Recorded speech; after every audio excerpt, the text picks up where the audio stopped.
Welcome to another episode of Off Script. I'm your host, Will May. This is my co-host, Ashley, and today we are going to be doing a Q&A with each other on some questions that we are curious about since opening our brokerage. Yeah. We're now, 45 days in? Yep, 45 days in. To opening the brokerage, and I think, you always have clear expectations of what you think is going to happen when you do something, and then there's reality. So it's been really, really busy, and today we're going to take a little bit of time to kind of reflect on some things since opening the brokerage and what's been going on. Yeah, we had about 30 days with no office. That's how we started this whole thing. And now we've been this is our first filming of our podcast in the new space. We'll have a different setup as we go, but now we've been in here, 2 weeks? Yep, 2 weeks, and we may get interrupted by a printer getting installed, so it's happening. We should be all settled in here in a couple more weeks. I know, I'm excited about this episode, though, because we both came up with 5 questions that we were genuinely curious about, and what you were thinking in your thought process, and same thing for you to me. Yep. So we shall see how this goes. I'm going to fire at you first. Really? That wasn't the plan. Oh, there was a plan. Okay. So this is definitely unscripted. We haven't practiced any of this. So yeah. Will hasn't seen all of these questions yet. Yep. And I'm going to start with my first one to him. Okay. All right, Will. When you think about building a culture, what have you seen actually work versus just sounding good? Yeah. I feel like every brokerage, and I mean, this is even in business, everybody says they have a good culture, but really the culture embodies the leadership of who's there. So for me, I feel like having really strong standards is how we've built our culture. When I was new to leadership, I feel like I was trying to impress everybody and do what everybody else wanted to do. And what I learned through failure is that setting a clear vision and standard for what I represent, for what we represent now, as I was becoming a better leader over the past 4 or 5 years. Once we knew what we would stand for and what our standards were and what could be our standards, I think that kind of defined our culture. So when we have people come in and we talk about our culture, accountability is a big part of that. We have our standards, our core values, but accountability is something that we lean on. We're going to have accountability. We're going to have a ton of fun. We're going to get to know who you are as a person, but accountability and our goals and where we're heading comes first. And then we can have all the fun and everything else on top of that. So if you're as a leader now, we know our people so well. We know what they're working towards, their growth path, what they're doing on the weekends, who they're hanging out with, what their family consists of. And I think you really got to know your people and where you're heading in order to have the rapport to hold them accountable and to build the culture the way that we have. Sure. So for me, I think that's super important to follow your standards, not just try to impress everybody. Yeah, and then, you're not for everybody, and that's okay. Yeah. We say that often, right? We do say that often. And I think holding to that has helped us grow so much momentum. 100%. We know exactly who we're wanting to surround ourselves with. So, great question. All right, so now that you read mine, what's something that you've learned about yourself as a business owner in the past 45 days? Now that we're, open, you've obviously been a business owner so much longer than that, but what's changed in this last 45 days? What have you learned? I think that probably that I can lead even when I don't feel fully ready. So I'm very type A. We know that about me. We've said that a lot on here. And so typically my leadership has been very much I try and learn it first, know everything myself, and then, share that with others as I lead through things. And with this brokerage move, we're in uncharted territory, something I've never done before, something you've never done before with opening a brokerage. And I think what I've realized is I don't have to have all of the answers to everything, and I can lead even through the unknown. And we've been having to make quick decisions about things that have came our way, things that have came up that are unexpected, and I and we together have been able to do that. And I think what I've learned as a reflection is people don't need to have all the answers. Sure. The people that are following your leadership, they just need to know that you have a plan, there's some consistency, and you do what you say. Yep. And so I think that's something that I've learned about myself is that I don't have to have it all together and know everything, and I can still lead through that. Yeah, I think what a great point. I think agents value honesty and transparency way more than perfection. And I think that's such an important piece of running a business. You're going to have your key things that need to be done well, right? But when you're growing and in a growth phase, to have people that understand that is awesome. And to see you grow in that way has been really, really cool because I see you like fight that, and I can see anxiety like well up in you, like, oh, we're doing this and this isn't perfect, and or you find out something's not perfect. That's probably a pretty hard moment for you. Theme song anxiety would be like my song. Anytime we find out something's not perfect. There it is with the voice again. No, I think that's been cool. I think you've done a great job there. Thank you. How do you approach those moments when you figure out like, hey, something isn't perfect? I hate this. I spiral. Like, how do you handle that mental spiral if that happens? I think now it's just kind of being more mindful and pausing and slowing down before making a decision and not being reactive and just trying to make a quick decision to move on to the next thing, but really just pausing and then also being okay with saying, I don't know. Like, I don't know. I don't have the answers to that. We're going to get through this together, but like, here's what the plan should look like, and like having a clear vision of where we're going and being okay with not having the details of everything. Yeah. So I think it's just mindfulness now of being self-aware of it first off, so you don't just get caught into the decision making and make bad decisions. Love it. Love it. Okay, my next one for you is, here we go again. Every time I go to pull it for you. Okay. Will, what is one thing about running a brokerage that you thought that you would love, but you actually don't? I don't know if it's that I thought I would love it because I've been in like running the brokerage side of things, just being on my computer. Okay. I really don't like that part. I would like jokingly have talked about like my phone and my attitude, right? Like I really love the people that we work with. I love helping them grow and develop, and we have a really tremendous staff and great leadership team and operations team. So they're great at what they do. Marketing, systems, how you think systems, how you Brandy thinks, how Asia thinks staging and listing management. I don't love doing those things and slowing down to build the processes and systems, which is why we have so many really great people around us because they love doing that part of it and they're really, really good at it. So for me, it's like doing all the meetings and slowing down, being on my computer. That part I don't love so much. I really love like talking to our people one-on-one and helping coach and train them. Yeah, I mean, we have been here for 2 weeks, and I think all you have on your desk is a computer that you have turned on maybe once. No papers or files or anything. It's just you don't need anything to do your job. You just walk around and talk to people all day. Well, then Brandy yells at me and says I have to go look at my computer, and then I have to go look at it. So. Check your emails. So when I get like 80 or 90 emails, I'm like, I better catch up on this real quick. So yeah. But thankfully our team knows just call or text because I'm going to probably get back to you pretty quickly. Yep, exactly. Love it. Okay. Where do you feel like we're crushing it, and where do you feel like we're just winging it? Honest convo here. Okay.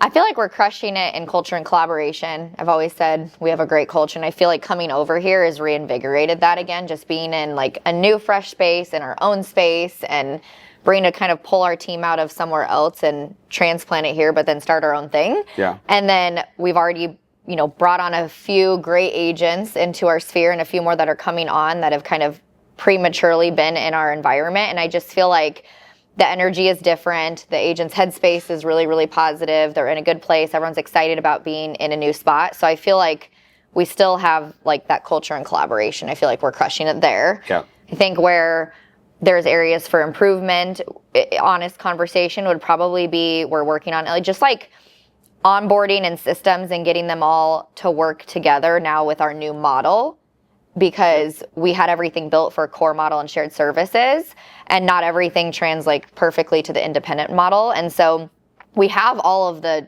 tools and resources and systems. Now it's just getting them to talk to each other and building those out specifically for that model and getting it in one spot. Yep. So I feel like it's a continuous work in progress. I'm so glad we have Brandy here to like help me get that up and going with the onboarding things. And we're not quite there yet, but we knew that it was going to be a little bit bumpy when we first started. And I'm just grateful that the couple of independent agents that have already joined, we set that expectation with them coming into it, and they've been completely fine. They knew they were going to kind of be our guinea pigs and like, touch base at the end of the week. What are we missing? What can we do better? And improve it from there. Yeah. And we already had conversations with a couple of them that are with us now. Like, hey, what could we have done better?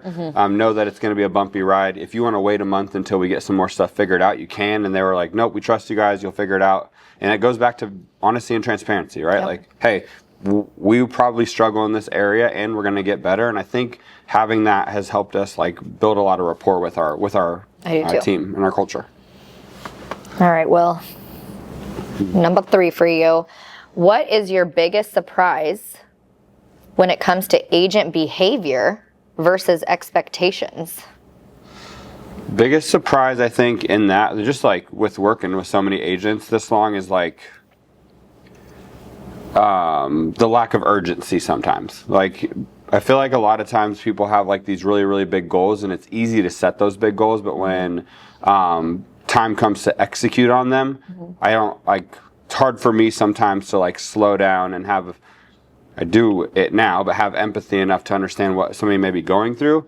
But for me, it's like not understanding that lack of urgency as high performers have. Like, you know, when I was doing lead generation or as I've coached top agents, like sometimes you really believe that somebody's going to do a really good job, and then they talk a really big game. Like, I want to be a top agent. I want to do this. I want to do this. I want to do this. And then when you see the actions week after week after week, that lack of urgency, I think that's kind of like very widespread throughout our industry. Yeah. So I think that's a bigger one. That's, I mean, not to go out of order, but that kind of like aligns with the next question I had you as you're talking about like top agents and things like that. So in your opinion, what separates a solid agent from like a scalable one, from like your top performers, ones that can scale?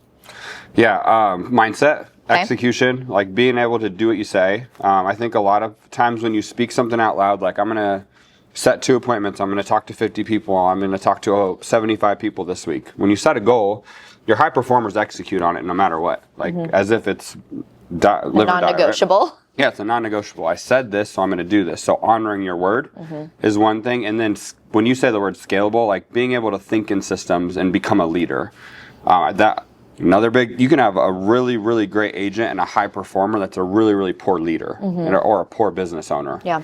And so having self-awareness and being able to say, I need to surround myself with the right people in order to do this, to scale, or I need to become a better version of myself and a better leader in order to scale this business. The great leaders are able, the great, team leaders and the great agents are able to do that, either surround themselves with somebody really great or become that leader. See that in you all the time where you're hopping into leadership mode versus in sales mode. To struggle, I think, at times, obviously, to manage both of those, but there's not very, cut from a different cloth, right? Like, there's not many people that can do that.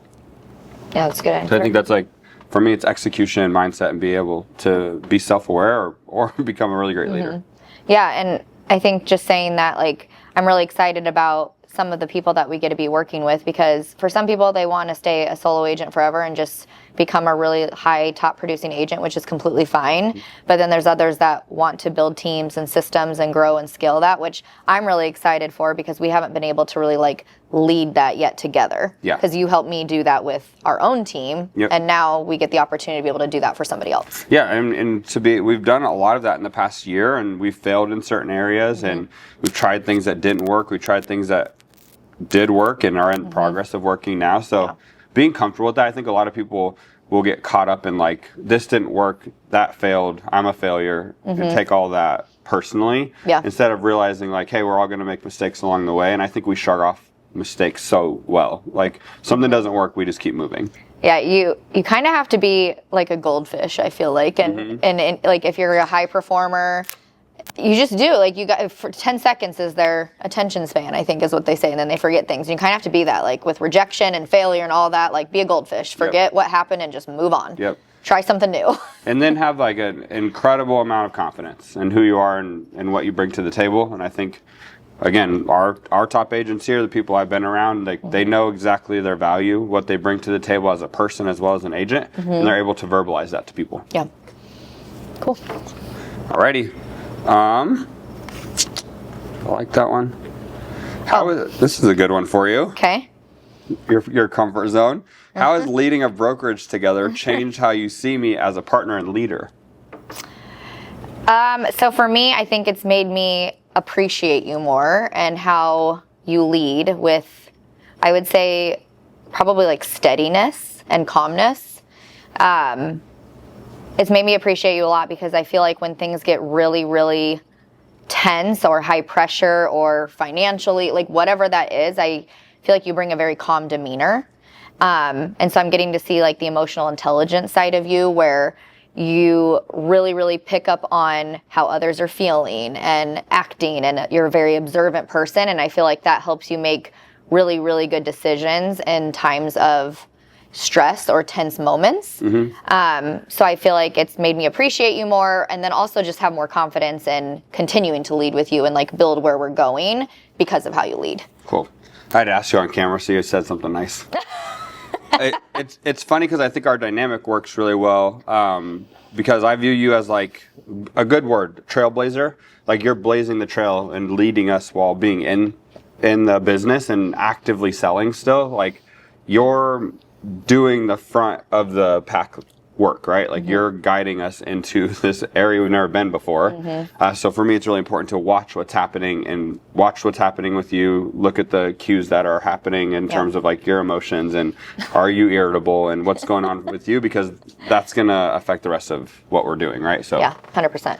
Cool. It's a balance. Yep. Well, I answered 2 of yours, so you only got 1 left. Oh, okay. All right. So my last one for you is, if you could give every agent listening to this podcast one challenge to try this week, what would it be? I would have, this is like a true me statement, I would have every single person talk to 100 people in 1 week. Have 100 conversations. If that could be a challenge of mine, like urgency, like want this more than your leaders or your coaches or your team leaders want it for you. Go talk to 100 people in 1 week. And then tell me that you can't do this on an average amount of sales conversations. I watch our agents, other agents, people that I've coached do between 20 and 40 conversations. And for some people, it really works. Like you'll hit your goals at that number. And some people in the beginning phases of their career or just, wherever they may be with their pipeline, need to do more. Right? Like you have to it's way harder to get the train moving than it is to keep it moving. Yeah. And so sometimes it takes a tremendous amount of effort to get that going. And it's totally possible. If you were to go for 1 week and get a sales job that's hourly, you would have to call a lot of people. You'd have to actually do sales 8 hours a day or 6 hours a day and follow up. So for me, it's like, test yourself to the highest limit. Go talk to 100 people and then set a new standard for yourself when it comes to lead generation. And 30 seems easy. 30 is so easy. So easy. I did 100 in a day, and then all of a sudden 30 was easy to do in a day. Yeah. And then doing that every day, like all of a sudden everything changed after that. Yeah, and my goal used to be, I think when I first started and you first started coaching me, it was 50 a week, which I really struggled with. So I think I kind of paced closer to like 30 to 40, but now I'm 25 a week, which just seems so manageable and easy because my conversion rate is increased. So to talk to 5 people a day is pretty easy for me now. You set an appointment like every 8 or 9 combos, which is absolutely nuts, which is awesome. That's taken such a tremendous amount of skill sets too. Okay, last question, and then we'll kind of move on. So I got to pick one of these two. Sorry. Okay. What do you hope our agents would say about us if we weren't in the room? Ooh, okay. I would hope that they would say that we're real and that we actually care about them and not just making money and only growing the brand, but that we actually care about them and their happiness and success. I feel like, we genuinely pour a lot of our time and energy into resources, training, and mentoring our people. And so I would hope, in turn, that if we weren't in the room with them, that they would state that, and that we're hopefully good leaders for them, and that we really do have their best interests, and that every decision we make is really in the best interest of all of the people surrounding us, because none of this would be here if it wasn't for our agents and our staff and employees and all of that. We wouldn't be able to do what we do every day without them. And so I think every decision we make, we always keep in mind of like, how is this not impacting just the business, but how is this impacting the people? Yeah. Most importantly. Yeah. And that's what keeps the momentum moving forward. And I think that they trust us. I think that they would say that they actually trust us because they've followed us through uncharted territory, again, if you will, and them knowing that we've never done this before and that every single person on our team came with us, I think really spoke a lot. And we were even worried when we first approached everyone, is everyone going to come with? And so sometimes you don't really know how people view your leadership until there's moments like that, and that everybody was so bought in and like, yes, we're 100% coming. Like that spoke volume to me. Yeah, and for them to like go out of their way to help in certain moments too. I feel like that's been super important. So what a good answer. Yeah. Okay, I think that wraps up our questions. Does. I feel like I genuinely learned a lot. So Me too. I'm glad we did this way. Okay, we'll be back in 2 weeks. Hoping Lance will go to the OKC game with me in the next couple of weeks here. And then we'll be hopefully having a better setup every single week. So Yes. Anything else you want to say? No, we'll see you guys in 2 weeks, and we'll get back onto a weekly schedule once we get all settled here. But we're on a 2-week track now. All right. We're out. All right. Finger guns.